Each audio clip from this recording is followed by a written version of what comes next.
ওগো বউ, শুনছো? মিমির কেবিনে ঢুকে বললাম। ওই, তোকে না বলছি অফিসে আমাকে এইসব বলে ডাকবি না, তারপরেও কেন ডাকিস? তুমি আমার একমাত্র বউ, তোমাকে ডাকবো না তো এইভাবে কাকে ডাকবো? না, তুই ডাকবি না এইভাবে আমাকে। কি আমার পড়া কপাল রে, বউকে একটু আদর করতে ডাকাও যাবে না। নিজের কপালে হাত দিয়ে বললাম। তোর আজে বাজে কথা আমি শুনতে চাই না, তুই বাইর হ আমার কেবিন থেকে। কি আর করার, শেষমেশ মনে মনে মিমির 14 গোষ্ঠী উদ্ধার করতে করতে বাইর হইলাম। এবার আপনাদেরকে পরিচয়টা দেওয়া যাক। আমি নীল চৌধুরী, বাবা মায়ের একমাত্র সন্তান। নিজের বাপের বড় একটা অফিস থাকতেও এখন বউয়ের বিয়ের চাকরি করা লাগে। ওই যে কথায় আছে না, ভাবিও করিও কাজ, করিও ভাবিও না। ভালোবেসে বিয়ে করেছিলাম, বিয়ের আগে কত ভালোবাসা দেখাইতো, আর এখন পুরো ডেভিল একটা। কথায় কথায় আমার মতো একটা পিচ্চি ছেলেটার ঝাড়ি আর রাগ দেখায়। বিয়ের পর আমার বাবা মাকেও বস করে নিয়েছে। বাবাকে কত করে বললাম আমি আমাদের অফিসটায় বসি, কিন্তু উনি আমার কথাটা একবারও শুনলো না। উনি শুনলো ওনার বৌমার কথা, বৌমাকে পেয়ে এখন নিজের ছেলেটাকেও ভুলে গেছে। মানবতা আজ কোথায়? দুপুরে লাঞ্চ টাইমে। কি করো সোনা? মিমির কেবিনে ঢুকে বললাম। তুমি আবার আসছো? তো কি ভাবতেছিলা আমি আর আসবো না? আসছো তো ভালো কথা, তার নক না করে আসছো কেন? বউয়ের কেবিনে আসবো তাও নক করে? হুম। কি? আমার মুখের ওপর কথা? যা, তুই এই ফাইলগুলো কালকের মধ্যে কমপ্লিট করে আনবি বলেই নীলের হাতে 4 থেকে 5টা ফাইল ধরিয়ে দিলাম। কালকের মধ্যে এতগুলা ফাইল? ইম্পসিবল। কালকের মধ্যে ফাইলগুলো আমার কমপ্লিট চাই, ব্যাস। তুমি বউ না যেন আস্তে একটা ডেভিল। আস্তে আস্তে বললাম কথাটা। কি বললে? না কিছু বলিনি তো, শুনলে আজ আমার খবর ছিল। ও, যাও, এখন গিয়ে কাজ করো। হুম। শুধু হুকুম আর হুকুম, করবো না এই ফাইলগুলা কমপ্লিট, দেখি কি করে। মনে মনে বলতে বলতে নিজের কেবিনে চলে গেল নীল। মিম আমার কেবিনটা ওর কেবিনের পাশেরটা দিয়েছে, আর মাঝখানে দেওয়ালটা পুরো গ্লাস সিস্টেম। আমি যেন কোনো মেয়ের সাথে লুতুপুতু করতে না পারি, তাই এই ব্যবস্থা। বিকালে আমি এসে গাড়িতে বসে মিমের জন্য অপেক্ষা করছি। আমি মিমকে আসতে দেখে গাড়ির দরজা খুলে দিলাম। তুমি আমার বিয়ে হয়ে আমার আগে অফিস থেকে বেরিয়ে গাড়িতে এসে বসে আছো? কেন, তোমাকে কি আমি কোলে করে নিয়ে এসে গাড়িতে বসাবো? আবার শুরু করলে তোমার ওইসব ফালতু কথা। হুম। কথা না বলে এখন চুপচাপ গাড়ি চালাও। হুম। এখন তো সব আপনার কথা মতোই হবে, আপনি যা বলবেন আমাকে তাই করতে হবে নাকি? হুম। তুমি কি চুপচাপ গাড়ি চালাবা, না তোমাকে নামিয়ে দিব? আমি কথা বললে প্রবলেম তোমার, আমার না, তাই আমি কেন নামবো, তুমি নেমে যাও। নীল! মিমের চিৎকার শুনে আমি আর কোনো কথা না বলে চুপচাপ গাড়ি চালাতে লাগলাম। বাসায় পৌঁছে আম্মু! আম্মু! কি হয়েছে রে মিম? আমি রান্নাঘর থেকে বেরিয়ে গিয়ে বললাম। আম্মু, তোমার ছেলে কি করেছে জানো? চাপ বাবা, আমি আবার কখন কি করলাম? অবাক হয়ে মনে মনে কথাটা বললাম। কি করছে রে? সকালে আমি তোমার ছেলের কেবিনে গিয়েছিলাম একটা কাজে, কিন্তু ও আমাকে ঝাড়ি মেরে বের করে দিয়েছে। আর জানো, আসার সময় আমাকে গাড়ি থেকে বের করে দিতে চাচ্ছিল। নীল, এগুলো কি সত্যি? আম্মু, এগুলো সব মিথ্যা কথা, ও আমার সাথে এগুলা করেছে, আমি না। আম্মু দেখেছো, তোমার ছেলে তোমার সামনেই আমাকে মিথ্যাবাদী বলছে। আম্মু বিশ্বাস করো, আমি সত্যি বলতেছি, আমি ওর সাথে এমনটা করিনি। আমি কোনো কথা শুনতে চাই না। আম্মু আমি সত্যি বলতেছি, আমি কিছুই করিনি। চুপ বললাম তো, আমি তোর কোনো কথাই শুনতে চাই না। অতঃপর আমাকে এক গাদা ঝাড়ি আর বকা দিয়ে আম্মু চলে গেল। আর এইদিকে আমি হাসতে হাসতে সোফার উপর শুয়ে পড়ে গড়াগড়ি করতেছি। এটা কিন্তু তুমি ঠিক করলে না। কোনটা? জেনেও না জানার ভান করে বললাম। ধ্যাত, তোমার সাথে কথা বলে কোনো লাভ নেই বলে নিজের রুমে চলে গেল। তারপর মিমও নিজের রুমে চলে গেল। কেমন দিলাম? মিথ্যা বলায় যদি কোনো নবেল দেওয়া হতো তাহলে শিওর তুমিই পেতে। কোয়ালিটি আছে বস। তোমার সাথে কথা বলার আমার কোনো ইচ্ছা নেই, তুমি যাও তো এখান থেকে। শুধু শুধু আম্মুর কাছ থেকে আমাকে বকা খাওয়ালে। বকেছে, বেশ করেছে। আর তোমার সাথে কথা বলার আমারও কোনো ইচ্ছা নেই। সেই সুযোগে ওয়াশরুমের দরজাটা আমি বাইরে থেকে লক করে দিলাম। মিম ফ্রেশ হয়ে ওয়াশরুমের দরজা খুলতে গেলে দেখে দরজা খুলতেছে না। কি ব্যাপার? আমি তো দরজাটা লক করিনি, তাহলে লক হলো কিভাবে? নিশ্চয়ই ওই ব্যাটা নীলের কাজ। আর এদিকে আমি ওয়াশরুমে মিমকে আটকে রাখতে পেরে বিশ্বজয়ের একটা হাসি দিয়ে বিছানায় যেয়ে গা এলিয়ে দিয়ে হাসতে লাগলাম। নীল, দরজাটা খুলে বলছি। দরজা ধাক্কাতে ধাক্কাতে। আমি তো মিমের কোনো কথাই কানে নিচ্ছি না, উল্টা হেসেই যাচ্ছি। তোকে কিন্তু দরজা খুলতে বলেছি, না হলে আমি যে তোর কি হাল করব সেটা আমি নিজেও জানি না। আগে বাইরে বেরিয়ে তো আসো। দরজার কাছে এগিয়ে গিয়ে বললাম। তোকে দরজা খুলতে বলছি না? কেন, তখনকার কথা মনে নেই? আমার কাছ থেকে শুধু শুধু আমাকে কি বকাটাই না খাওয়ালে? এখন থাকো তুমি ওইখানে আটকেয়া। নীল দেখো, আমার মাথাটা ঘুরছে। তোমার মাথা ঘুরলে আমার কি আর বারবার চেঁচিয়ে আমাকে ডিস্টার্ব করবে না?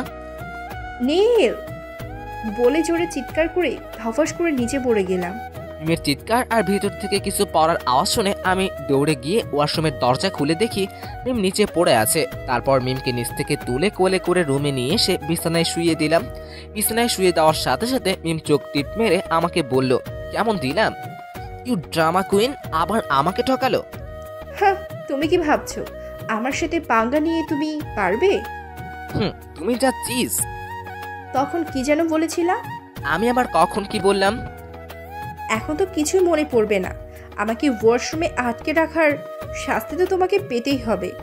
বলে নীলকে মারার জন্য বিছানা থেকে নেমে ওর দিকে এগিয়ে গেলাম। আমাকে আর পাইকে এক দৌড়ে বাসার ছাদে গিয়ে চারদিকে দৌড়াচ্ছি। নীল দাঁড়াও বলছি, না হলে কিন্তু তোমার খবর আছে। নীলকে ধরার জন্য ওর পিছে পিছে দৌড়াচ্ছি।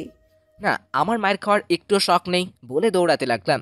কপাল করে একটা বউ পাইছি যার কাছে উঠতে বসতে ঝাড়ি খাওয়া লাগে। এদিকে মিম আর দৌড়াতে না পেরে পা ধরে মাটিতে বসে কান্না করতে লাগলো। তা দেখে আমি মিমের কাছে এগিয়ে গিয়ে এসে বললাম, কি হয়েছে? পাটা একটু মচকে গিয়েছে। ডাহা মিথ্যা কথা। দেখি পাটা। একে অপরের সাথে সবসময় ঝগড়া করলেও দুজন দুজনকে অনেক ভালোবাসি আর কেয়ার করি। আমি মিমের পাটা যখনই ধরতে যাব তখনই মিম আমার হাত ধরে বলল, এখন কি হবে মিস্টার নীল? ডেভিল বউটা আবার আমাকে বোকা বানালো। দেখো, তুমি তো আমার মিষ্টি বউ, তাই না? তুমি কি আমার সাথে এমনটা করতে পারো? এখন এসব কথা বলে কোনো লাভ হবে না। তখন মনে ছিল না? আর হবে না, এবারে মতো মাফ করে দাও। সত্যি তো? সত্যি। আচ্ছা যাও, এবারের মতো মাফ করে দিলাম। লাভ ইউ বলে মিমির কপালে একটা কিস দিয়ে দিলাম দৌড়। পাগল একটা। রাতে ডাইনিং টেবিলে, আব্বু তোমার তো অনেক বয়স হয়ে গিয়েছে, অফিসের এত প্রেশার তোমার নেওয়ার দরকার নেই। এখন তুমি না হয় রেস্ট নাও আর আমি আমাদের অফিসটায় বসি। তুই কি বলতে চাস? বয়স বেড়ে গিয়েছে বলে কি আমি আবার অফিসে কোনো কাজ করতে পারবো না? না, আসলে তা না। তুই চুপ থাক। আমি যদি বেঁচে থাকি তাহলে কমপক্ষে 10 বছর এখনো অফিসটা চালাতে পারবো। তাহলে আমি আর তুমি দুজন মিলে আমাদের অফিসটা দেখাশোনা করি। কেন? তুই তো মিমদের অফিসে আসিস, তোর সমস্যা কি? আর আমি একাই পারবো, তোকে লাগবে না। আমাদের অফিস থাকতেও আমি অন্যদের অফিসে চাকরি করি, এটা কেমন দেখায় না? এবার শুনলে হয় মিমের প্যারা খেতে খেতে আমি শেষ। অন্যদের অফিসে বলছো কেন? আমাদের অফিসটা কি তোমার অফিস না? আর আমার আব্বুর স্বপ্ন ছিল আমার হাত ধরে আমাদের কোম্পানিটা একদিন বাংলাদেশের টপ 10-এ থাকবে। সেজন্য আমি অফিসটাই বসেছি, না হলে আমি কখনোই অফিসে বসতাম না। আর যদি মিমের আব্বু বেঁচে থাকতো? আমার আব্বু আর মিমের আব্বু দুজনেই বেস্ট ফ্রেন্ড আর বিজনেস পার্টনার ছিল। 2 বছর আগে কার অ্যাক্সিডেন্টে মিমের আব্বু মারা যায়। তারপর থেকে মিমকেই দেখাশোনা করতে হয় অফিস। মিমের আম্মু এখন বেশিরভাগ সময় মিমের নানু বাড়ি থাকে আর মাঝে মধ্যে মিমকে এসে দেখে যায়। আজ 6 মাস হলো আমার আর মিমের বিয়ে হয়েছে। আমাদের দুজনে বিয়ে হবার পর থেকেই আমার আব্বু আমাকে মিমের অফিসে মিমের সাথে থাকতে বলে। মিম মেয়ে মানুষ, একা সব দিক কীভাবে সামলাবে, আর কাজও হবে, রোমাঞ্চও হবে, এটা ভেবে আমিও আব্বুর কথায় রাজি হয়ে যাই। কিন্তু আমি কি আর জানতাম নাকি যে এই মেয়েটার ডেভিলের মতো আরও একটা রূপ আছে। কিন্তু মিমকে আমি কিছুই বলতে পারি না, কারণ মিম যে এই বয়সে নিজের বাবাটাকে হারিয়েছে। তাই আমিও চেষ্টা করি সব সময় মিমের আশেপাশে থেকে ওকে খুশি রাখার। আর আমার আব্বু আম্মুও আমার থেকে বেশি এখন মিমকেই ভালোবাসে। এদিকে মিম হঠাৎ ওর বাবার কথা শুনে বাবাকে মনে পড়ায় হাত মুখ ধুয়ে মন খারাপ করে উপরে চলে যায়। মিম মনে হয় ওর বাবার কথা মনে পড়ায় মন খারাপ করে উপরে চলে গেল। তুই একটু উপরে যেয়ে মেয়েটাকে দেখ। বলে খাওয়া শেষ করে হাত মুখ ধুয়ে উপরে চলে গেলাম। উপরে গিয়ে আমি যা ভাবছিলাম তাই ঠিক। মিম রুমে এসে বালিশে মুখ গুজে কান্না করতেছে। মিম কান্না বন্ধ করো প্লিজ। মিম আমার কোনো কথা কানেই নিচ্ছে না, তাও কান্না করেই যাচ্ছে। মিম কান্না থামা বলতেছি। বিছানায় বসে ধমক দিয়ে বললাম। আমার ধমক শুনে মিম আমাকে জড়িয়ে ধরে জোরে জোরে কান্না করতে করতে বলল, কেন বাবা এত তাড়াতাড়ি আমাদের ছেড়ে চলে গেলে? বাবাকে ছাড়া যে আমার খুব কষ্ট হয়। কেন চলে গেল বাবা? কেন বলনি? সবাইকেই একসময় চলে যেতে হয়, কাউকে আজ আর নয়তো কাল। যে চলে যায় সে তো আর কখনো ফিরে আসবে না। শুধু শুধু তার জন্য কান্না না করে আল্লাহর কাছে প্রার্থনা করো, আর প্রতিদিন ঠিক সময় মতো 5 ওয়াক্ত নামাজ পড়বা, কেমন? হুম, পড়ি, কিন্তু মাঝে মধ্যে পড়া হয় না। না তা হবে না, এরপর থেকে নামাজ মিস করবে না। যদি কোনো কাজ করো তাহলে সেই কাজ রেখে আগে নামাজ পড়ে নিবে, মনে থাকবে? হুম আর নামাজ শেষে মোনাজাতে আব্বুর জন্য দোয়া করবা, কেমন? হুম। তারপর মিম আস্তে আস্তে আমার বুকেই ঘুমিয়ে গেল। আমি মিমের কপালে আলতো একটা চুমু দিয়ে বিছানায় শুইয়ে দিয়ে ওর পাশে শুয়ে পড়লাম। সকালে মিম ঘুম থেকে উঠে ফজরের নামাজ পড়ে আমাকে ডাকতে লাগলো। নীল, উঠে নামাজ পড়ে নাও। একটু পর উঠছি, ঘুম ঘুম চোখে বললাম, না, এখনই উঠে আগে নামাজ পড়ে নাও, তারপর আবার ঘুমাবে। একটু পর উঠে পড়ে নিব না, এখনই। বলে আমাকে টেনে তুলে ওয়াশরুমে পাঠিয়ে দিল। আর মিম নিচে এসে 2 কাপ কফি করে নিয়ে রুমে চলে আসলো। নামাজ শেষ। নীলকে বললাম, তুমি কোথায় গিয়েছিলে? কফি আনতে। নাও বলে আমার হাতে একটা কফির কাপ ধরিয়ে দিল। তুমি আমার রান্নাঘরে গিয়েছিলে, তোমার না একদিন রান্না করতে করতে হাত পড়ে গিয়েছিল? একদিন পড়ে গিয়েছিল বলে কি সবসময় পড়ে যাবে? যত সব ঢং। হুম। আমি ঢং দেখাচ্ছি? তা নয়তো কি, এখন চুপচাপ কফিটা খাও। তোমার যা ইচ্ছা করো, আমার কি, বলে কফিতে চুমুক দিলাম। কফিতে মিষ্টি কম, একটু মিষ্টি দাও না। এত চিনি দিলাম, তাও তোমার আরও মিষ্টি লাগবে? রান্নাঘরে চিনি আছে, যাও নিয়ে আসো। তোমার কাছেই তো আছে, শুধু শুধু রান্নাঘরে যেতে হবে কেন? আমার কাছে? তোমার কাছে। আমি মিষ্টি কোথায় পাবো? ফাজলামি করতেছো আমার সাথে? ফাইজলামি করবো কেন, বলে মিমের কাছে এগিয়ে গিয়ে ওর ঠোঁটে একটা কিস দিয়ে বললাম, এই যে মিষ্টি, বাহ কি টেস্ট। নীল, এইটা কি হলো? মিষ্টি খাওয়া হলো। তোমাকে তো আজ আমি। বলে আমার পিছনে দৌড়াতে লাগলো। দৌড়াতে দৌড়াতে মিম আমার শার্টের কলার ধরে টান দিয়ে আমি ভর ঠেকাতে না পেরে মিমের গায়ের উপর পড়ে যাই, আর মিমের ঠোঁটের সাথে আমার ঠোঁট লেগে যায়। তারপর আমি বললাম, মিষ্টি আরও লাগবে বললেই হতো, শুধু শুধু এইভাবে দৌড়াদৌড়ি করানোর মানে হয়? তোকে তো আজ আমি, বলেই নীলের বুকের উপর কিল মারতে লাগলাম। মিম ব্যথা পাচ্ছি কিন্তু। পাও, তাতে আমার কি? আমার বুকে কিল মারতে মারতে বলল, মিম সত্যি ব্যথা পাচ্ছি কিন্তু আমি। কাঁদো কাঁদো গলায় বললাম কথাটা। তারপর মিম আমার উপর থেকে আমাকে ধাক্কা দিয়ে সরিয়ে দিয়ে উঠে পড়লো। আমাকে উঠাও। মিমের দিকে হাত বাড়িয়ে দিয়ে বললাম, পারলে নিজেই উঠো। বলে নিচে নেমে আসলাম। নিচে এসে রান্নাঘরে যেয়ে দেখে নীলের আম্মু রান্না করছে। আম্মু, গুড মর্নিং। Good morning. আম্মু, আমি তোমাকে একটু সাহায্য করি? না, তোকে কিছু করতে হবে না, তুই রুমে যেয়ে রেস্ট নে, একটু পর আবার অফিস যাওয়া লাগবে। রান্না করতে যে মিম একদিনে হাত পুড়িয়ে ফেলেছিল বলেই আমার আম্মু আর ওকে রান্নাঘরে আসতে দেয় না। মিম তাও মাঝে মধ্যে চুপি চুপি করে আসে। আম্মু, আমি তোমাকে সাহায্য করি, আর একটু রান্না করাটা দেখি। এখন রেস্ট না নিলেও চলবে। আচ্ছা থাক। আম্মু, তোমাদের মতো আর কেউ আছে নাকি? আমি জানি না, তোমরা অনেক অনেক ভালো। কেউ চায় না বাড়ির বউ অফিসে যেয়ে বসুক, কিন্তু তোমরা আরও আমাকে সাপোর্ট দিয়েছো। আর বিয়ের কয়েকদিন পর থেকেই সবাই নতুন বউকে রান্নাঘরে আর বাড়ির সবার দায়িত্ব দিয়ে দেয়, কিন্তু আমার একদিনও রান্না করতে চেয়ে হাত পড়ে গিয়েছিল বলে তোমরা আর আমাকে রান্নাঘরে আসতে দিতেই চাও না। তোমরা এত ভালো কেন? এত সুখ কি আমার কপালে সইবে? সবাই যদি তাদের বাড়ির বউকে বিয়ের চোখে দেখতো তাহলে আর এমনটা হতো না। তারপর দুজন মিলে গল্প করতে করতে রান্না শেষ করলাম। রান্না শেষে সবাই মিলে একসাথে বসে নাস্তা করে নিলাম। তারপর আমি আর মিম রেডি হয়ে অফিসে চলে গেলাম। অফিসে এসে মিম চলে গেল নিজের কেবিনে, আর আমিও মিমের পিছু পিছু মিমের কেবিনে গেলাম। তুমি আবার এখানে কেন? আমার বউয়ের কেবিনে আমি আসছি, তাতে তোমার কি? তুমি কিন্তু দিনে দিনে বেশি শয়তান হয়ে যাচ্ছ। দেখো, তোমার পিছনে তেলাপোকা। তেলাপোকার কথা শুনে মিম ভয় দৌড়ে এসে আমাকে জড়িয়ে ধরল। মিম, তুমি অফিসে এসে রোমান্স করলে কিছু না, আর আমি একটু করলেই দোষ? যে কেউ যখন তখন চলে আসবে, ছাড়ো আমাকে।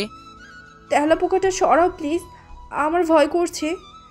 যে মেয়েটা নিজের স্বামীকে ভয় পায় না, সে তেলাপোকা দেখে ভয় পায়? বাবা যা এগুলা। তেলাপোকাটা সরাও না। তেলাপোকা আসলে তো সরাবো। তার মানে তুমি আমাকে বোকা বানালে? এতদিন তুমি আমাকে বোকা বানাতে, আর আজ আমি তোমাকে বোকা বানালাম। তোকে তো আজ আমি বলে নীলের পিঠে 2-4টা দিয়ে দিলাম। আল্লাহ গো, আমি কাকে বিয়ে করেছি? পুরাই ডেভিল। এটা মনে হয় না আর আমাকে বাঁচতে দিবে। अभी तो शुरू हुआ है, आगे आगे देखो होता है क्या है। তোমাকে পরে দেখে নিব। কেন, এখন কি তোমার চোখ অন্ধ নাকি যে পরে দেখে নিবা? তোমার সাথে কথা বলাই বেকার। আর আমি মনে হচ্ছে আপনার সাথে কথা বলার জন্য বসে আছি। থাকো তুমি এখানে, আমি গেলাম। যাও যাও, আমি কি তোমাকে আটকে রেখেছি নাকি? বলেই আমি চলে গেলাম নিজের কেবিনে। আর এদিকে মিম কাজ করতে লাগলো। কাজ করতে করতে মিমের হঠাৎ মনে পড়লো কালকের কথা। কালকে আমাকে ফাইল দেওয়া হয়েছিল, আজকে সবগুলো ফাইল কমপ্লিট করে দেওয়ার কথা ছিল। বাছা ধন, এইবার তুমি কই যাবা? আমি শিওর তুমি একটা ফাইলও কমপ্লিট করনি। গ্লাসের ভিতর দিয়ে নীলের দিকে তাকিয়ে বললাম। তারপর আমি ম্যানেজারকে ফোন করে বললাম নীলকে আমার কেবিনে পাঠিয়ে দিতে। নিজে নীলকে সরাসরি ফোন করলাম না, কারণ তখন যা হলো আমি বললে নাও আসতে পারে। স্যার আসবো? Yes, come in. স্যার, ম্যাম আপনাকে ডাকছে। কোন ম্যাম? কম্পিউটারে গেম খেলতে খেলতে বললাম। স্যার, মিম ম্যাম এখন যেতে বললো আপনাকে। ওনাকে গিয়ে বলুন কাজ করছি, এখন আসতে পারবো না। ম্যানেজার শুধু মাথা নাড়িয়ে মিমের কেবিনের সামনে এসে দরজায় কড়া নাড়ালো। Yes, come in. ম্যাম, স্যার বললো এখন কাজ করছি, যেতে পারবে না। আচ্ছা, আপনি এখন যান। ম্যানেজার চলে যাবার পর মিম গ্লাসের ভিতর দিয়ে দেখতে লাগলো আমাকে, আর আমি এক নাগারে কম্পিউটার চালিয়ে যাচ্ছি। আর এদিকে ওদিকে আমার কোনো খেয়াল নাই। রাগে রাগে মিম আমার কেবিনে এসে বলল, আমি তোমাকে ডেকে পাঠালাম আর তুমি গেলে না কেন? এত কি জন্য ডেকেছিলে? কম্পিউটারের দিকে তাকিয়ে বললাম। দেখি দেখি কি এমন করেছো কম্পিউটারে যে আমি ডাকলে তোমার যাওয়ার টাইমই থাকে না? আরে কিছু না তো। তুমি অফিসে কাজ করতে আসো না গেম খেলতে আসো? কম্পিউটারের দিকে তাকিয়ে বললাম। না মানে? থাক, এখন আর মানে মানে করতে হবে না। কালকে যে ফাইলগুলো দিয়েছিলাম ওগুলো কি কমপ্লিট করছো? এই রে, কাজ ছাড়ছে। এখন কি হবে? আমি তো একটা ফাইলে গায়ে হাত দিয়ে দেখিনি। আজ আমি শেষ। কি ভাবছো এত? না মানে আসলে। থাক, আর বলতে হবে না, আমি বুঝেছি। তুমি এবারও একটা ফাইল কমপ্লিট করে আনোনি। আসলে খেয়াল ছিল না। তোমার খেয়াল থাকে কোথায়? হ্যাঁ, এরপর থেকে আর হবে না। এই এক কথা তুমি আমাকে কতবার বলেছো সেই খেয়াল আছে? এবার শেষ, আর হবে না। আমি আর কিছু শুনতে চাই না। এবার আমি বাবাকে বলে দিব, তারপর দেখো তোমার কি হয়। বলেই নিজের কেবিনে চলে আসলাম। মিম চলে যাওয়ার সময় আমি পিছন থেকে অনেকবার দেখেছিলাম, কিন্তু মিম আমার দিকে একবারও না তাকিয়ে নিজের কেবিনে চলে গেল। এদিকে আমি বসে বসে শুধু একটা কথাই ভাবছি, আর যদি আব্বু এটা জানতে পারে তাহলে তো আমাকে আজ শেষ করে ফেলবে। অন্যজনদের বাবা মা নিজের ছেলের বউকে একটু ওদিক ওদিক হলে সহ্যই করতে পারে না, আর আমার বাবা মা নিজের ছেলেকে পর করে দিয়ে এখন বৌমাকে আপন করে নিয়েছে। মানবতা আজ কোথায় আপনারাই বলুন। মিম রেগে আছে বলে আমি আর সারাদিন মিমের সাথে দেখা করিনি। মিমের সাথে দেখা করতে গেলে আমার যে কি হাল করবে সেই ভয়ে আর যাইনি আমি। অফিস শেষে আমি আর মিম বাসায় চলে আসলাম। আসার সময় সারাটা রাস্তা মিম আমার সাথে একটা কথাও বলেনি। আমি অনেকবার বলার পরেও মিম একটা কথাও বলেনি। বাসায় এসে মিম সোজা রুমে চলে গেল, আর আমি গাড়ি পার করে ভিতরে গিয়ে সোফার উপর বসে পড়লাম। কি রে, টায়ার্ড লাগছে? যা ফ্রেশ হয়ে আয়, আমি টেবিলে খাবার দিচ্ছি। না আম্মু, এখন কিছু খাবো না, একটু রেস্ট নিয়ে একেবারে রাতে ডিনার করে নিব। আচ্ছা। বলে রুমে চলে আসলাম। এদিকে মিম ফ্রেশ হয়ে এসে আমাকে রুমে ঢুকতে দেখেও ও রুমের বাইরে চলে যেতে লাগলো। তা দেখে আমি মিমের হাত ধরে আমার সামনে এনে দাঁড় করালাম। তোমার সমস্যা কি? আসার সময় একটা কথাও বললে না, আবার বাসায় এসেও আমাকে অ্যাভয়েড করছো কেন? অফিসের কথা মনে আছে? আমি তো বলতেছি আর হবে না, তারপরেও তুমি কেন এমন করতেছো? হ্যাঁ আচ্ছা, তোমার ফাইলগুলা কমপ্লিট চাই তো যাও, কালকের মধ্যে সবগুলা ফাইল কমপ্লিট পেয়ে যাবে। রাগে রাগে বলে ওয়াশরুমে চলে গেলাম। আর এদিকে আমার এমন ব্যবহারে মিম অবাক হয়ে গেল। আমি ফ্রেশ হয়ে এসে মিমকে ওখানে দাঁড়িয়ে থাকতে দেখে কিছু না বলে চুপচাপ নিচে চলে গেলাম। মিম আমার এমন ব্যবহার অবাকের উপর অবাক হচ্ছে, কারণ আমি কখনো ওর সাথে এমনটা করিনি। এদিকে আমি নিচে এসে মাথা নিচু করে সোফায় চুপচাপ বসে আছি। আমাকে মাথা নিচু করে চুপচাপ বসে থাকতে দেখে আম্মু আমার কাছে এসে বলল, কি রে, শরীর খারাপ নাকি? এভাবে বসে আছিস যে? না কিছু হয়নি, এমনি ভালো লাগছিল না তাই। ওহ, তা মিম কোথায়? দেখো উপরে কোথাও আছে হয়তো। এভাবে বলছিস কেন? মিমের সাথে কি তোর কিছু হয়েছে নাকি? না, ওর সাথে আবার আমার কি হবে? কিছু তো একটা হয়েছে, তা না হলে তুই এমনভাবে কথা বলার মানুষ না। তখন মিম নিচে এসে আমোর পাশে গিয়ে দাঁড়ালো। আমি মিমকে দেখে সোফা থেকে উঠে নিজের রুমে চলে গেলাম। মিম, কি হয়েছে রে? ও আজ এমন করতেছে কেন? না আম্মু, তেমন কিছু না। আমাকে কেউ বলবি না? তারপর মিম আম্মুকে সব কিছু খুলে বলল। কই রাগ করার কথা তোর? আর রাগ করে বসে আছে ওই? হুম। এখন যা, উপরে গিয়ে দেখ কি করছে ছেলেটা। ও তো তোকে ছাড়া এক মুহূর্তেও থাকতে পারে না। আম্মুর কথা শুনে মিম লজ্জা পেয়ে মাথা নিচু করে এক দৌড়ে রুমে চলে আসলো। রুমে এসে দেখে আমি ল্যাপটপ আর ফাইলগুলো নিয়ে কাজ করতে বসেছি। তাই মিম আমাকে আর ডিস্টার্ব না করে নিজের মোবাইল নিয়ে বিছানায় বসে গেম খেলতে লাগলো। আর এইদিকে আমি কাজ করছি আর বারবার আর চোখে মিমের দিকে তাকাচ্ছি আর মনে মনে বলতেছি, আমি নাকি কাজ করি না, এখন দেখো আমিও কাজ করতে পারি। সবসময় এমন ভাব করো যেন শুধু ও একাই কাজ করে, আর কেউ পারে না, যত সব। আর এদিকে মিম মোবাইলে গেম খেলতে খেলতে ঘুমিয়ে গিয়েছে। সন্ধ্যার দিকে মিমের ঘুম ভাঙার একটু পরেই আজান হয়। মিম উজু করে এসে নামাজ পড়ে উঠে আমার দিকে তাকিয়ে দেখে আমি এখনো কাজ করে যাচ্ছি। তা দেখে আমার কাছে গিয়ে মিম বলল, আজান হয়েছে, উঠে নামাজ পড়ে নাও, পরে আবার কাজ করো। আমি কিছু না বলে চুপচাপ উঠে অজু করে এসে নামাজ পড়ে আবার কাজে বসলাম। আর এইদিকে মিম নিচে এসে আম্মুকে রান্নার কাজে সাহায্য করছে। বাড়িতে কাজের লোক থাকতেও আমার আম্মুকে রান্না করা লাগে, কারণ আমি আর আমার আব্বু সরাসরি আম্মুকে বলে দিয়েছি কোনো কাজের লোকের রান্না আমরা খেতে পারবো না, তুমি রান্না করলে খাবো আর না করলে খাবো না। কারণ আম্মুর রান্নাটা অনেক ভালো। রাতের বেলা সবাই ডাইনিং টেবিলে ডিনার করতে বসেছে, কিন্তু আমি এখনো আসিনি বলে মিম আমাকে ডাকতে গেল। মিম রুমে এসে দেখে আমি কাজ করতে করতে টেবিলের উপরেই মাথা দিয়ে ঘুমিয়ে গিয়েছি। তা দেখে মিম আমার দিকে এগিয়ে গিয়ে আমাকে ঘুম থেকে ডেকে তুলল। তারপর বলল, যাও ফ্রেশ হয়ে এসে নিচে খেতে যাব। আমি কিছু বলছি না, শুধু চুপচাপ দাঁড়িয়ে আছি। নীল, আমি কিন্তু তোমাকে কিছু বলছি। আমার খিদে নেই, আমি কিছুই খাবো না। তোমাকে কিভাবে নিয়ে যেতে হয় সেটা আমার খুব ভালো করে জানা আছে। বলে নীলকে জড়িয়ে ধরে ঠোঁটে কিস করে দিলাম। আমার এমন কাণ্ড দেখে নীল অবাক, আর আমার উপর নীলের যত অভিমান ছিল ওইটা দূর হয়ে গেছে। এটা কি হলো? Ninja technique. এখন তো চলো। লজ্জা পেয়ে মাথাটা নিচু করে বললাম। বাহ, মিষ্টিটা কি টেস্টি ছিল, আর একটা দাও না। মায়ের দিব কিন্তু। তারপর দুজনে নিচে চলে গেলাম। নিচে গিয়ে আমি আর মিম চেয়ারে গিয়ে বসলাম। আমি মিমের সামনাসামনি চেয়ারটায় গিয়ে বসলাম। কিরে, এত দেরি হলো? শরীর ঠিক আছে তো তোর? আসলে কাজ করতে করতে ঘুমিয়ে গিয়েছিলাম তাই। এরপর তো ছাটার বাড়ি পড়বে। ও, তার মানে আবারও তুমি আমার মাথায় পানি ঢালছো? এখন যান, গোসল করে এসে নামাজ পড়ে নিন। যাচ্ছি বলে ওয়াশরুমে চলে গেলাম। আর মিম ঘরটা গুছিয়ে নিচে চলে গেল। আমি গোসল শেষে নামাজ পড়ে আবার বিছানায় গিয়ে শুয়ে পড়লাম। আর মিম রান্নাঘরে গিয়ে আম্মুকে বলল, আমি তোমাকে হেল্প করি। তুই আবার রান্নাঘরে আসছিস? তো কি আমি শুধু ঘরে বসে খেয়ে মোটা হব? থাক, আর মুখ ফোলাতে হবে না। এখন থেকে আসবি রান্নাঘরে, কিন্তু আগুনের থেকে দূরে থাকবি। আচ্ছা, খুশি হয়ে ওনাকে জড়িয়ে ধরে বললাম। হয়েছে, ছাড়, এখন আমাকে রান্না করতে দে। আর তোমার কি কি লাগবে বলো, আমি এগিয়ে দিচ্ছি। ওনাকে ছেড়ে দিয়ে বললাম। রান্না শেষে আম্মু বলল, মিম, তুই গিয়ে নীলকে আর ওর আব্বুকে ডেকে নিয়ে আয়, আমি টেবিলে খাবার দিচ্ছি।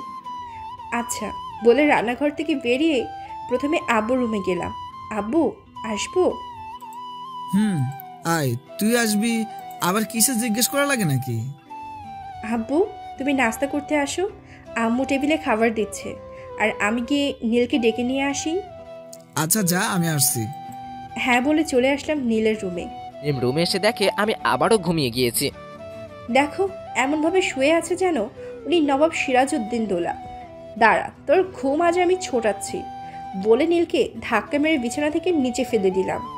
ওরে বাবারে, আমার মাজাটা গেল রে। কে রে সকাল সকাল আমাকে বিছানা থেকে ফেলে দিলি? দাঁড়া, আজ তোর একদিন কি আমার একদিন, বলে উল্টা ঘুরে মিমকে দেখতে পেয়ে চুপ হয়ে গেলাম। কি যেন বলছিলা, চুপ হয়ে গেলা কেন? আমি আবার কি বলবো, আমি তো কিছুই বলিনি। তোর নামে তো পুরুষ নির্যাতনের মামলা করা দরকার। উঠতে বসতে শুধু আমার উপর নির্যাতন করিস। একদিন আমারও সময় আসবে, সেদিন আমি তোকে দেখে নিব, মনে মনে বললাম। হ্যাঁ, এখন উঠো, সবসময় খালি ঘুম। আমার ঘুমের উপর তোমার এত রাগ কেন? তোমার এত ঘুম কই থেকে আসে? হ্যাঁ, আজ অফিস বন্ধ, তাও একটু দেরি করে ঘুম থেকে উঠলেও তোমার সমস্যা। সমস্যা। এখন যাও, ফ্রেশ হয়ে নিচে আসো নাস্তা করতে। যাও, আসছে বলে ওয়াশরুমে চলে গেলাম। আর মিম নিচে এসে আমার পাশে চেয়ারটায় বসলো। ঘুম থেকে উঠে ফ্রেশ হতে পাঠিয়ে দিয়ে আসলাম। আম্মু আম্মু এখনই চলে আসবে। আমি ফ্রেশ হয়ে নিচে এসে মিমের সাথে চেয়ারটায় গিয়ে বসলাম। কি রে, তুই এত ঘুম কই থেকে পাস? আমার ঘুমের উপরেই কেন তোমাদের সবার এত নজর? হ্যাঁ, থাক, এখন আর তোর সাথে আজাইরা প্যাচাল পেরে কোনো লাভ নেই। আমি আজারা প্যাচাল পারি? আব্বু, আমি কি আজারা প্যাচাল পারি? তুমি বলো তো। হ্যাঁ পারিসই তো, বলেই মুখে হাত দিয়ে মুখটা চেপে ধরলাম। আব্বু তুমিও যাও, তোমাদের কারোর সাথে আমার কোনো কথা নেই, বলে না খেয়ে রাগে নিজের রুমে চলে গেলাম। দিলে তো ছেলেটাকে শুধু শুধু রাগি। তুমি তো শুরু করলে। আমি শুরু করছি বলে তোমাকেও করতে হবে নাকি? তুমি করলে কিছু না, আর আমি করলেই দোষ। আরে তোমরা আবার ঝগড়া শুরু করতেছো কেন? আমি ওর খাবারটা উপরে নিয়ে যাচ্ছি, দেখি না খেয়ে কোথায় যায়। আর তুই? তোমরা যতক্ষণে দুজনে ঝগড়া করতেছিলে ততক্ষণে আমার খাওয়া শেষ। তোমরা খেয়ে নাও, আমি ওর খাবারটা নিয়ে উপরে গেলাম। আচ্ছা যা। নীল, খেয়ে নাও। না, আমার খিদে নেই, আমি কিচ্ছু খাবো না। অন্যদিকে মুখটা ঘুরিয়ে বললাম। কি বললা, আবার বলো তো। আমি খাবো না, তুমি যাও এখান থেকে। তুমি সত্যি খাবা না তো? না, খাবো না, কিছুতেই খাবো না। তোমরা সবাই কি আমাকে খেলার পুতুল পেয়েছো নাকি, যে যখন ইচ্ছে তাই কর? আমি কিছু শুনতে চাই না। খেতে তো তোমাকে হবেই, আর তোমাকে কিভাবে খাওয়াতে হবে সেটাও আমার ভালোভাবে জানা আছে। বলে নীলের সামনে যেয়ে ওর মুখটা চেপে ধরে মুখের মধ্যে খাবার ঢুকিয়ে দিলাম। সবসময় শুধু আমাকে ডেভিলগিরি দেখানো। নাও এবার খেয়ে নাও, বলে নীলের হাতে প্লেটটা ধরিয়ে দিলাম। তুমি খাইয়ে দিলে খাবো, না হলে খাবো না। কেন, তোমার হাত নেই, নিজে খেতে পারো না? বউয়ের হাতে খাওয়ার মজাই আলাদা। যত সব আজে বাজে কথা। দাও, প্লেটটা আমার কাছে দাও। বলেই নীলের হাত থেকে প্লেটটা নিয়ে ওকে খাওয়াতে লাগলাম। দেখছো, বলেছিলাম না বউয়ের হাতে খাওয়ার মজাই আলাদা। কি ভালো লাগছে। কথা বন্ধ করে চুপচাপ খাও। খাওয়া দাওয়া শেষ করে মিম আমাকে বলল, আজ তো ছুটি, তাই আজ বিকালে চলো আমরা সবাই ঘুরতে যাই। আজ আমার পকেটটা ফাঁকা হবে শিওর। কি হলো, চুপ করে আছো কেন? যাবো, আর না গেলেও তো টেনে হিস্ট্রে নিয়ে যাবে। এখন যাও, তুমি একটু ঘুমিয়ে নাও, আমি নিচে গেলাম। এটা নিশ্চয়ই কোনো ঝড়ের লক্ষণ, না হলে যার আমার ঘুমের উপর এত রাগ সে আমাকে নিজে ঘুমাতে বলল। আজ আমার কি হবে কে জানে। যখন যা হবার হবে তখন তো একটু তো শান্তিতে ঘুমিয়ে নেই, বলে বিছানায় গা এলিয়ে দিলাম। বিকালে, তোমার হয়েছে? দাঁড়াও আর 5 মিনিট। সেই 30 মিনিট ধরে বলতেছো, আর 5 মিনিট আয়নার সামনে বসে এত কি করছো? হ্যাঁ, হয়ে গিয়েছে, আমি আসছি। তুমি নিচে গিয়ে গাড়ি বের করো। আব্বু আম্মু যাবে না? না, ওনাদেরকে অনেক বলেছি কিন্তু কেউ যেতে রাজি হলো না। ও, আমি নিচে গিয়ে গাড়ি বের করতেছি, তুমি তাড়াতাড়ি আসো, বলে নিচে চলে গেলাম। আর এইদিকে মিম রেডি হয়ে আমোর কাছ থেকে বিদায় নিয়ে আমার কাছে চলে আসলো। গাড়িতে না উঠে কি এখানে এভাবে দাঁড়িয়ে থাকবে? উঠছি। তা এখন কোথায় যাব? শহরের বাইরে কোনো একটা ফাঁকা জায়গায় নিয়ে চলো। আচ্ছা বলে গাড়িতে চালাতে শুরু করলাম। নামও এসে গিয়েছি। আহ, জায়গাটা কি সুন্দর। শহরের চারিদিকে মানুষের ভিড় থাকতে থাকতে একদম বন্ধ হয়ে আসে। এই জায়গাটা আসলে মন ভালো করার মতো একটা জায়গা। প্রাণ খুলে নিঃশ্বাস নেওয়া যায় এখানে। এখানে না আছে কোনো শব্দ, আর না আছে মানুষের ভিড়। আসলে জায়গাটা এমনই, এখানে যে একবার আসবে তারই মন ভালো হয়ে যাবে। বলে দৌড়ে মাঠের মাঝে গিয়ে 2 হাত দুদিকে ছড়িয়ে ঘুরতে লাগলাম। পাগলি একটা, বলে মিমের দিকে এগিয়ে গেলাম। নীল, তোমাকে অনেক অনেক ধন্যবাদ আমাকে এই জায়গাটায় নিয়ে আসার জন্য। এখন তুমি ঘোরা বন্ধ করো, না হলে কিন্তু মাথা ঘুরে পড়ে যাবে। না পারবো না বলে চারিদিকে দৌড়াতে আর লাফাতে লাগলাম। মিম থামো, তাহলে পড়ে যাবা কিন্তু। কে শোনে কার কথা? মিম আমার কোনো কথা কানে না নিয়ে আরো বেশি জোরে দৌড়াতে আর লাফাতে লাগলো। পাগলিটার আবার বাচ্চামো ভাবটা শুরু হয়েছে বলে ঘাসের উপর বসে পড়লাম। আর মিম দৌড়াতে দৌড়াতে হাঁপিয়ে গিয়ে আমার পাশে গিয়ে ধফাস করে বসে পড়লো। দৌড়াতে দৌড়াতে ঘামে একেবারে ভিজে গিয়েছি দেখছি বলে পকেট থেকে রুমালটা বের করে মিমের মুখটা মুছিয়ে দিলাম। তারপর ওখানে বসে কিছুক্ষণ গল্প করার পর মিম বলল, চলো উঠি, আমার কিছু শপিং করার আছে। এতক্ষণ তো ভালোই ছিলাম, এখন আবার শপিং কেন? কি হলো, কি ভাবছো? না কিছু না, চলো এখন। তারপর দুজনে গিয়ে গাড়িতে বসলাম। আচ্ছা শপিং করার কি দরকার, চলো আমরা অন্য কোথাও গিয়ে ঘুরে আসি। গাড়ি ড্রাইভ করতে করতে বললাম, 1 সপ্তাহ পর আমার এক ফ্রেন্ডের বিয়ে, সবাইকে যেতে বলেছে। আজ যখন বাইরে বেরিয়েছি তাহলে তাই ভাবলাম আজই সবার জন্য শপিংটা করে ফেলি। আমাকেও যেতে হবে বিয়ে বাড়িতে? সবাইকে যেতে বলেছে আর কার্ডও পাঠিয়ে দিয়েছে। ইম্পসিবল, আমার দ্বারা কোনো বিয়ে বাড়িতে যাওয়া সম্ভব না। কেন সম্ভব না? বিয়ে বাড়িতে যেতে আমার ভালো লাগে না। তাছাড়া ওখানে অনেকগুলো মানুষের মধ্যে থাকলে আমার দম বন্ধ হয়ে আসে। আর তাছাড়া তোমার সাথে আমি যাব বিয়ে বাড়িতে? আমি কি পাগল নাকি? আগের বার কি হয়েছিল সবটাই আমার মনে আছে। দম বন্ধ হয়ে আসে তো। আমি তোমার কোনো কথা শুনতে চাই না, তুমি যাবে এটাই ফাইনাল। আচ্ছা ঠিক আছে, মিমের রাগ দেখে ভয়ে ভয়ে বললাম, আল্লাহ এবার আমাকে রক্ষা করো এই ডেভিলটার হাত থেকে। Good boy. তারপর শপিং মলে পৌঁছে গাড়িটা পার্ক করে দুজনে ভিতরে চলে গেলাম। মিম শপিং করছে আর সব ব্যাগগুলো আমার হাতে ধরিয়ে দিচ্ছে। আরে আর কত কিছু কিনবে, দেখো আমার 2 হাতে আর কোনো জায়গা নেই। এখন কি ব্যাগগুলা আমার মাথায় নিতে হবে নাকি? আইডিয়াটা খারাপ না। কি না, আমি পারবো না, শেষমেশ তুমি আমার মান সম্মান ডোবাবে। চলো আজকের মতো এতটুকুই। আজকের মতো এতটুকুই মানে পরে আবার করবে নাকি? করতেও পারি। আরে না, তুমি আজ যা কিনছো সেগুলা দিয়ে 1 বছর আরামসে চলে যাবে। না বলে এখন চলো বলে আমি সামনের দিকে আগাতে লাগলাম। আরে তুমি আগে চলে যাচ্ছ কেন? কেন, আবার কি হয়েছে? বিল পেমেন্ট কে করবে শুনি? কেন তুমি? সামনে জ্যান্ত একটা হাজবেন্ড থাকতে আমি কেন বিল দিতে যাব? দেখছো না আমার 2 হাতে ভর্তি ব্যাগ, আমি বিল দিব কেমন করে? তোমাকে কিছু করতে হবে না, যা করার আমি করছি বলে নীলের পকেট থেকে মানি ব্যাগটা বের করে বিল পেমেন্ট করলাম। গেল আমার টাকাগুলা। এখন দাঁড়িয়ে না থেকে চলো। চলো, তা এখন কোথায় যাব? ভালো কোনো একটা রেস্টুরেন্টে চলো। আচ্ছা বলে গাড়িতে চালাতে লাগলাম। তারপর দুজনে একটা রেস্টুরেন্টে গিয়ে খাওয়া দাওয়া করে বাসায় ফেরার উদ্দেশ্যে রওনা হলাম। নীল গাড়ি থামাও।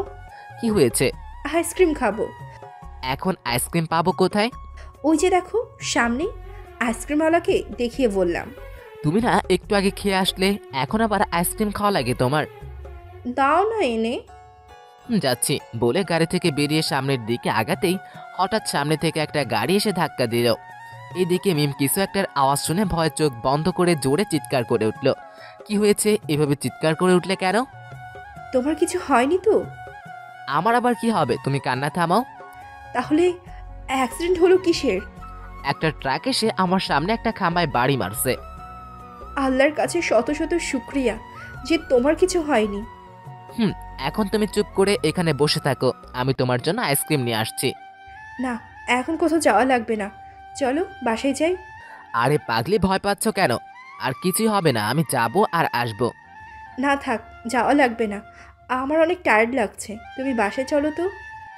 আচ্ছা বলে গাড়ি স্টার্ট দিলাম। বাসায় এসে আমি আর মিম আব্বু আম্মুর সাথে কথা বলে উপরে চলে গেলাম। আমি তো উপরে গিয়ে ফ্রেশ হয়ে বিছানায় গা এলিয়ে দিলাম। আর মিম ফ্রেশ হয়ে এসে নামাজ পড়ে বিছানায় কাছে গিয়ে আমার কান ধরে উঠিয়ে তুলল। আরে কি হয়েছে, এইভাবে কান ধরে টানছো কেন? যাও উঠে সোজা গিয়ে উজু করে এসে নামাজ পড়ে নাও।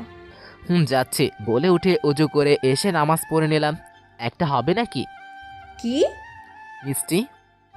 আমি এখন মিষ্টি পাবো কই?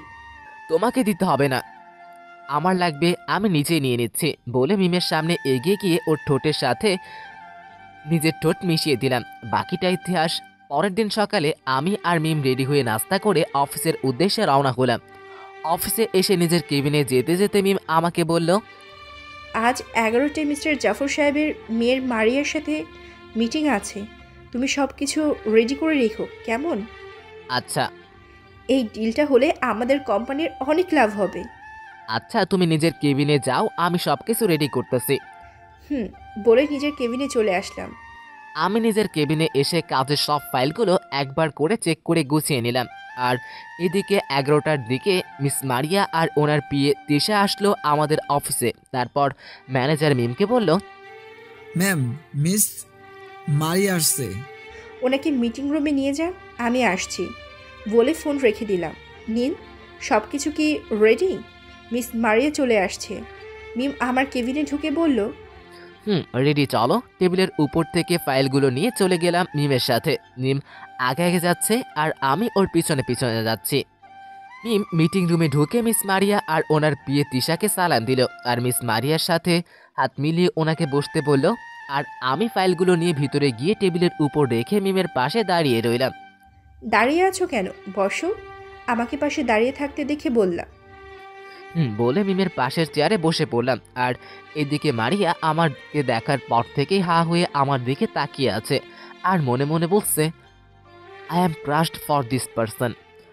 ম্যাম, আমরা মিটিংয়ে আছি কিন্তু। তাহলে এখন মিটিং শুরু করা যাক। নীলের দিক থেকে চোখ সরিয়ে পড়লাম। আর আগে ওর সাথে পরিচয় করিয়ে দিই, ও আমার হাজবেন্ড নীল চৌধুরী। আমি বিবাহিত শুনে মারিয়ার মুখটা মলিন হয়ে গেল। কি হলো, কোনো সমস্যা? আপনি হঠাৎ চুপ হয়ে গেলেন যে? না, কিছু না।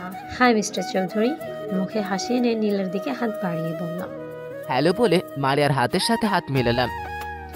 এবার মিটিং শুরু করা যাক তাহলে। সবাই বলে সম্মতি জানালো। তারপর মিটিংটা শেষ করে ডিলটার পেপারে সাইন করে মারিয়া আর ওর পিএ আমার আর মিমের সাথে হাত মিলিয়ে চলে গেল। ম্যাম, এখন কোথায় যাবেন? বাসায় যাব, খুব টায়ার্ড লাগছে। আর তুমি যাওয়ার পথে অফিসে নেমে যেও। আচ্ছা। তারপর মারিয়া অফিসের সামনে তিশাকে নামিয়ে দিয়ে বাসায় চলে গেল। আর এদিকে মিম যে নিজের কেবিনে বসে কাজ করছে আর আমি যে মিমের কানের কাছে ঘ্যান ঘ্যান করছি। কি সমস্যা তোমার? কিছু ভালো লাগছে না, চলো না একটু বাইরে থেকে ঘুরে আসি। না, আমার হাতে এখন একটু টাইম নেই। তোমার হাতে টাইম থাকলেই বা কবে? আমার জায়গায় তুমি থাকলে বুঝতে। থাকো তুমি তোমার কাজ নিয়ে। আমি গেলাম বলে নিজের কেবিনে চলে গেলাম। বিকালে আমি আর মিম অফিস থেকে বাসায় ফিরে আসলাম। আমি এসেই বিছানায় গা এলিয়ে দিলাম আর মিম ফ্রেশ হয়ে এসে নামাজ পড়ে আমাকে ডাকতে লাগলো। ওই নীলের বাচ্চা, ওঠ বলছি। আরে কি হয়েছে, এভাবে ডাকছো কেন? তো কি করব, তুমি এসে শুয়ে পড়লে কেন? যাও, তাড়াতাড়ি উঠে ফ্রেশ হয়ে নামাজ পড়ে নাও। একটু পরে উঠছি, আমি এখন অনেক টায়ার্ড। তোর টায়ার্ডের গোষ্ঠীর কিছু কই, তুই উঠবি কিনা বল। উঠছি বলে উঠে ওয়াশরুমে চলে গেলাম। তার মনে মনে বললাম, সবসময় শুধু গুন্ডিগিরি দেখানো আমাকে। তারপর মিম নিচে এসে দেখে আম্মু রান্নাঘরে রান্না করছে। তা দেখে মিম ওনার কাছে গিয়ে রান্নার কাজে ওনাকে সাহায্য করতে লাগলো। আর এইদিকে আমি ফ্রেশ হয়ে এসে নামাজ পড়ে বিছানায় গা শুয়ে পড়ে মোবাইলে গেম খেলতে লাগলাম। রাতে সবাই মিলে একসঙ্গে ডিনারে বসছি। এমন সময় আব্বু মিমকে বলল, কিরে, বিজনেস কেমন চলছে? তোমার ছেলে জ্বালায় কি আর কিছু হয়? আমি আবার কি বললাম? হ্যাঁ, কি কয়েক বছরে?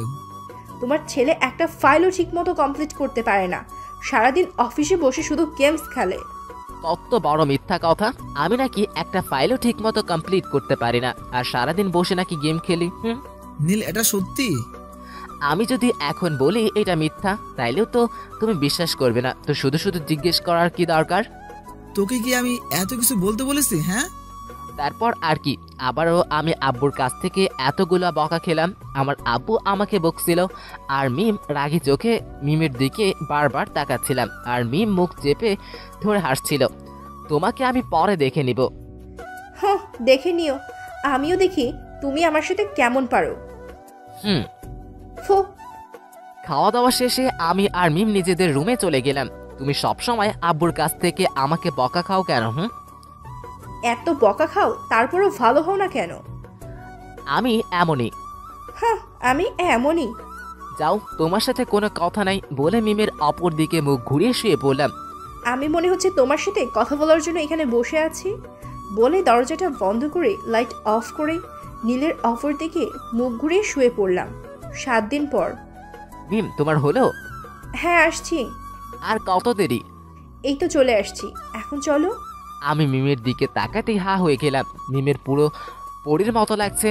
আমি ওর দিকে থেকে তো চোখই সরাতেই পারছি না। হলুদ শাড়ি, সোজা চুলগুলো কোমর পর্যন্ত, হাতে হলুদ চুড়ি ভর্তি, চোখে গাঢ় কাজল, ঠোঁটে গোলাপি লিপস্টিক, সব মিলিয়ে দারুণ। কি হলো, এভাবে তাকিয়ে কি দেখছো? আমাকে ওর দিকে এভাবে তাকিয়ে থাকতে দেখে বললাম। তোমাকে যা কিউট লাগছে না, ইচ্ছে করছে খেয়ে ফেলি। যা দুষ্টু, সবসময় শুধু আজে বাজে কথা। তোমাকেও কম কিউট লাগছে না। কালো শার্ট, কালো প্যান্ট, সাদা ব্লেজার, চোখে সানগ্লাস, তোমাকেও অনেক কিউট লাগছে। আমার ইচ্ছা করছে তোমাকে খেয়ে ফেলতে। খাও, কে মানা করছে? সবসময় দুষ্টুমি না? তোমার সাথে দুষ্টমি করবো না তো কার সাথে করব? এখন অনেক হয়েছে, চলো, দেরি হয়ে যাচ্ছে আমাদের। বলে কি রে, এত দেরি হলো কেন?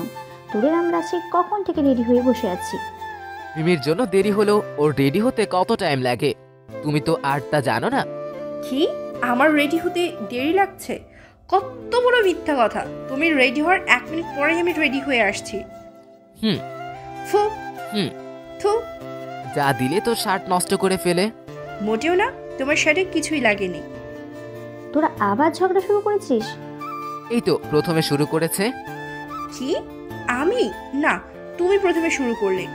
এই দুটো এরকম, কেউ কম যায় না, সব সময় খালি ঝগড়া লেগেই থাকে।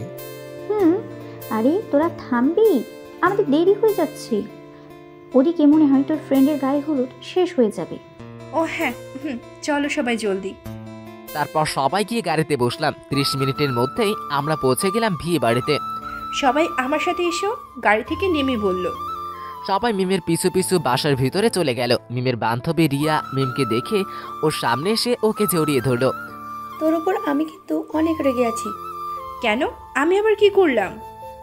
তোর না আরো 2 দিন আগে আসার কথা? কাজের চাপের জন্য আসতে পারিনি, সরি। হুম আরে বাদ দে, তা পেতনি কেমন আছিস? রিয়ার নাক টেনে দিয়ে।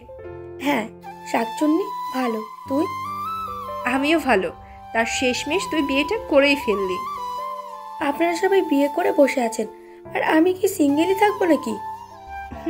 তোকে কি তো আজ অনেক সুন্দর লাগছে। ধন্যবাদ, আর তোকেও অনেক কিউট লাগছে। খেয়ে ফেলতে ইচ্ছা করছে। যা ফাজিল। কিরে, আর বাকি শয়তানগুলো কোথায়? কাউকে তো দেখছি না। আমরা এখানে। শয়তানদের নাম না নিতে নিতেই শয়তানগুলো হাজির। হো, কতদিন পরে আবার আমরা সবাই একসঙ্গে হইলাম, তাই না রে? আজ অনেক আড্ডা আর মজা হবে। মিম, জিজু কোথায় রে? ওর কথা বাদ দে, আজ সবকিছু ভুলে গিয়ে শুধু আড্ডা আর মজা মস্তি হবে। ওকে চল, এখন আমরা রুমে গিয়ে বসি।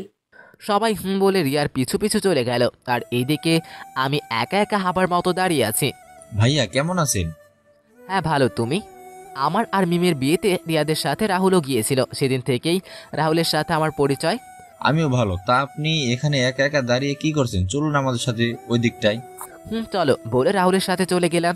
আর এদিকে আমার আম্মু রিয়ার আম্মুর সাথে সবাইকে রান্নার কাজে সাহায্য করছে।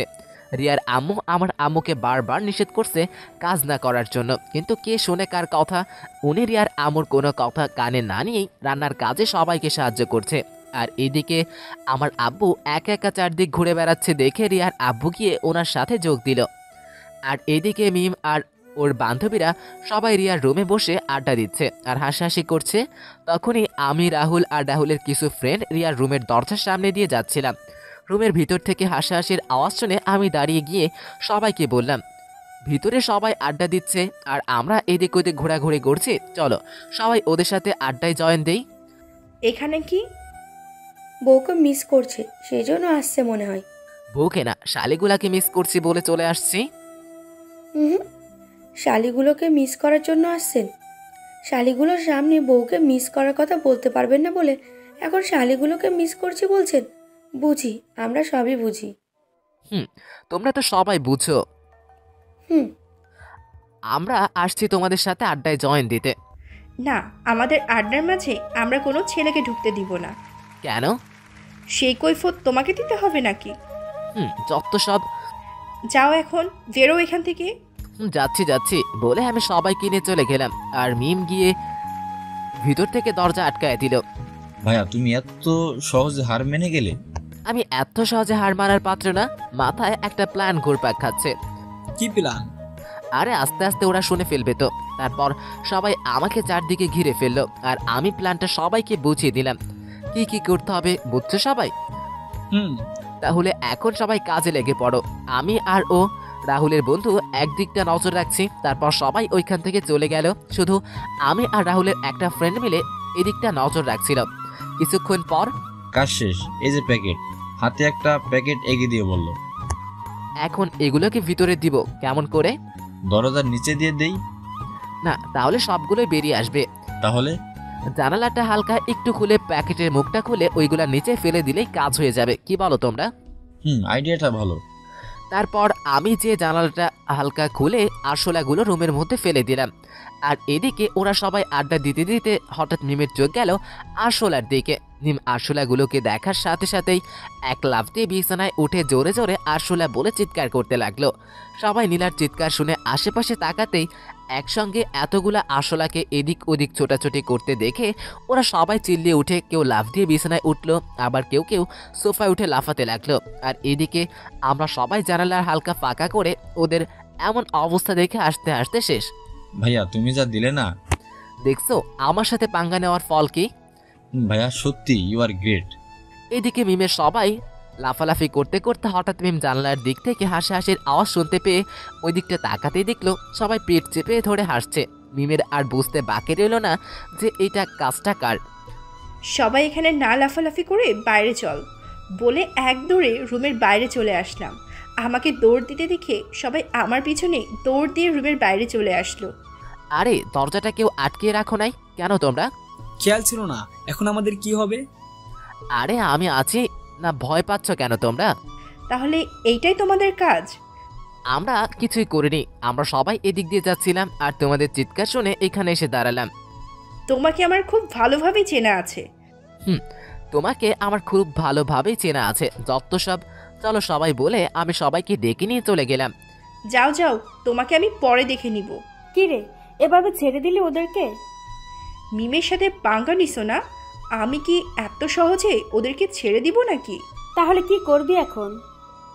একটা আইডিয়া বের করতে হবে। সবাই ভাব কিভাবে ওদের সাহায্য করা যায়। সবাই মাথা ঝাঁকিয়ে সম্মতি জানিয়ে ভাবতে লাগলো। পাইছি একটা আইডিয়া। কি? ওদের সবার মাথায় চুইংগাম লাগিয়ে দিলে কেমন হয়? না থাক, পরে আবার আমারটার মাথা থেকে চুইংগাম না উঠলে চুলগুলো কেটে ফেলা লাগতে পারে। তখন সবাই আমাকে টাকলুর বউ বলবে। মিমের কথা শুনে সবাই একসাথে হেসে উঠল। কিছুক্ষণ পর পাইছি আর একটা আইডিয়া। বল শুনি।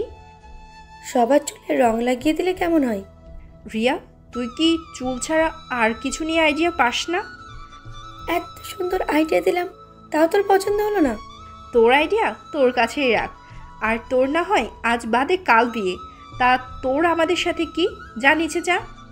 মিম, তুই আমাকে এইভাবে বলতে পারলি? কালকে তো পরের বাড়ি চলেই যাব। ওখানে গিয়ে কি আর এসব করতে পারবো?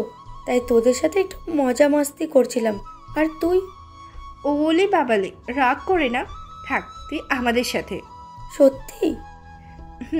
হয়েছে, এখন ছাড় আর আমাকে ভাবতে দে। ভাব। কিছুক্ষণ পর ইয়াহো, পেয়েছি। কি কি? তাহলে শোন, সবাই সবাই আমাকে চারদিকে থেকে ঘিরিয়ে ধরলো আর আমি সবাইকে সবটা বুঝিয়ে দিলাম। ওকে, ডান। রাতে খেলা হবে। ওরা এবার বুঝবে আমরা কি চিজ। গিয়ে সম্মতি জানালো। তারপর শুরু হলো আমাদের নাচ। নাচ বললে ভুল হবে, এটা নাচ না অন্য কিছু। কেউ বলতে পারবে না কেউ একজনের মতো নাচছে, আর থেকে বানরও অনেক ভালো নাচতে পারবে। আমাদের এমন নাচ দেখে সবাই হাসতে হাসতে শেষ। আর এদিকে আমাদের নাচ দেখে গার্লস টিমের সবাই হাসতে হাসতে মাটিতে গড়াগড়ি খাওয়ার মতো অবস্থা। আমাদের টিমের পারফরমেন্স শেষ, সবাই আমাদের দিকে হাসাহাসি করতেছে। এমন অবস্থা দেখে একে অপরের দিকে চাওয়াচাই করতেছি। তারপর সবাই স্টেজ থেকে নিচে নেমে আসলাম। কি হয়েছে, তোমরা এমন পাগলের মতো হাসাহাসি করছো কেন? তোমরা যে পারফরমেন্স করলে না, এর থেকে ভানুরও অনেক ভালো নাচতে পারে।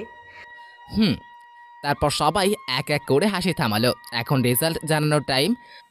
আমাদের আজকের উইনার হলো সবাই নীরব, কেউ কোনো কথাই বলছে না। সবার মনে টেনশন ঘুরপাক খাচ্ছে, আর আমার তো বুকের ভিতর ধুকপুক ধুকপুক করছে। আজ যদি মেয়েদের কাছে হেরে যায় তাইলে মান সম্মান সব যাবে। আজকের উইনার হলো গার্লস টিম। জাজেসরা মুখে গার্লস টিমের নাম শুনে মিম আর ওর টিমের সবাই ইয়াহু বল লাফিয়ে উঠল, আর বাকিরা সবাই হাততালি দিচ্ছে। তারপর গার্লস টিমের সবাই আমাদের টিমের সামনে এগিয়ে গিয়ে সবাই একসাথে বুড়ো আঙ্গুল নিচু করে আমাদের টিমকে লুজার লুজার বলছে। তা দেখে আমার টিমের সবাই মাথা নিচু করে চলে গেলাম। আর এদিকে গার্লস টিম জজেস এর কাছ থেকে পুরস্কার নিয়ে রুমে বসে রাতের প্ল্যান নিয়ে কথা বলছে। রাতে কি রে তোদের হলো? আউ, ভূত ভূত। আরে থাম থাম, আমরা দৌড়ে যেয়ে রিয়ার মুখ চেপে ধরে। তোদের তো আমি চিনতেই পারিনি। তুই জানতি না আমাদের প্ল্যান, তারপরও ভয় পেলি কেমন করে? তোরা সব কয়টা এমনভাবে সেজেছিস যে আমি মনে করেছি সত্যি সত্যি ভূত। তাহলে ভাব, তুই প্ল্যান জানার পরেও এমন ভয় পাইছিস, তাহলে ওরা সবাই কেমন ভয় পাবে? আজ ওরা সব কয়টা শেষ, তাই তোরা 3জন ছেলে ভূত আর 3জন মেয়ে ভূত সেজেছিস কেন? আমরা কাপল ভূত। বাহ বাহ, ভালো। এই প্রথম কেউ একসঙ্গে 3 জোড়া কাপল ভূত দেখবে। ভাবা যায় এগুলা? আচ্ছা, আমরা যে এরকম ভূত সেজে যাচ্ছি, যদি সত্যি সত্যি কোনো আসল ভূত এসে আমাদের তুলে নিয়ে যায় তখন কি হবে? ওদের কথার মাঝে এরাও কথা বলে উঠল। আমাদের নিয়ে যাক বা না নিয়ে যাক, তোকে যেন অবশ্যই নিয়ে যায়, তাহলে আমাদের একটা ভীতু ফ্রেন্ড কমবে। মিমের কথা শুনে সবাই হেসে ফেলল। আমি ভীতু? তা নয়তো কি? যা, তোর সাথে কোনো কথা নেই। ওলি পাপালি, রাগ করে না। হুঁ। এখন শোন, ওরা ডিনার করার পর হয়তো সবাই ছাদে উঠবে, তাই আমরা আগে থেকেই ছাদে থাকব। আর রিয়া, তোর কাজ কি মনে আছে তো? ওরা যখন ছাদে উঠবে তখন আমি ছাদের দরজাটা লক করে দেব। কিন্তু ওরা যদি ছাদে না যায় তখন? তুই সব সময় নেগেটিভ ভাবিস কেন? পজিটিভ কিছু ভাবতে পারিস না? এখন চল সবাই। তারপর সবাই মিমের পিছু পিছু ছাদে গিয়ে লুকিয়ে পড়ল। আর রিয়া দেখতে গেল আমাদের খাওয়া দাওয়া শেষ হয়েছে কিনা। চলো এখন সবাই একটু ছাদে বসে আড্ডা দিয়ে আসি আর হাওয়া খেয়ে আসি। সবার খাওয়া দাওয়া শেষ হয়ে বললাম। সব ছেলেরা হুম বলে সম্মতি জানালো। এখন আবার আড্ডা কিসের? যা গিয়ে শুয়ে পড়, কাল সকালে আবার অনেক কাজ আছে। বিয়ে বাড়িতে কি এত সকাল সকাল ঘুম হয় নাকি? তুই কোনো বিয়ে বাড়িতে আসতেই চাস না, আবার এখন বলছিস বিয়ে বাড়িতে কি এত সকাল সকাল ঘুম হয় নাকি? আম্মু তুমি একটু চুপ থাকো তো, আর চলো সবাই। যাও যাও, ওপরে দেখো তোমাদের জন্য কি অপেক্ষা করছে। আমাদের সাথে পাঙ্গা নেওয়া, তাই না? কি রে, তুই এখানে একা একা দাঁড়িয়ে আছিস কেন? তোর ফ্রেন্ডরা সব কোথায়? সবাইকে ডেকে নিয়ে আয়, একটু খেতে দিই। একটু পরে আসছি আমরা সবাই, বলে এক দৌড়ে ছাদের দরজার কাছে সে দরজাটা লক করে দিল। দরজার দিকে থেকে কিছু একটার আওয়াজ পেয়ে সবাই একসঙ্গে দরজার দিকে তাকাতে দেখলাম দরজাটা আপনা আপনি বন্ধ হয়ে গেল। আর ভাইয়া, দরজাটা বন্ধ হলো কিভাবে? কোনো ভূত নয় তো? ভূত টুত বলতে কিছু নেই, হয়তো বাতাসে বন্ধ হয়েছে। নীলা যে ভয় পাচ্ছে না এমনটা কিন্তু নয়। চলুন ভাইয়া, দেখে আসি। চলো বলে আমি আস্তে আস্তে সামনের দিকে এগোতে লাগলাম, আর সবাই বাকিরা আমার পিছু পিছু যেতে লাগলো। দরজা তো লক হয়ে গিয়েছে, দরজা টান দিয়ে খোলার চেষ্টা করেও খুললো না। এটা নিশ্চয়ই কোনো ভূতের কাজ। আরে তুমি তখন থেকে ভূত ভূত করছো কেন? তোমাদের এখানে কি কোনো ভূত টুত আছে নাকি? শুনেছি আশেপাশে এলাকাতে অনেক ভূত দেখেছে। আরে আগে বলবে না, তাহলে রাতে ছাদে আসতাম না। এখন যদি এটা ভূতের কাজ হয় তাহলে কি হবে? ভাইয়া কিছু একটা করুন না। আমি নিজেই ভয়ে বাঁচতেছি না, আর তোমরা দেখছি। আমরা সবাই যখন দরজার কাছে গিয়ে কথা বলছিলাম ততক্ষণে মিমরা সবাই সবার পজিশন মতো জায়গায় চলে গিয়েছে। মিম আর ওর একটা ফ্রেন্ড ছাদের এক পাশে রাখা দোলনায় গিয়ে বসেছে, আর বাকিগুলো ছাদের রেলিং ধরে দাঁড়িয়ে আছে। পিছন থেকে কিছু একটার আওয়াজ শুনে সবাই পিছনে তাকাতেই দেখলো দোলনাটায় দুজন সাদা কাপড় পরে বসে আছে আর দুজন রেলিং ধরে দাঁড়িয়ে আছে।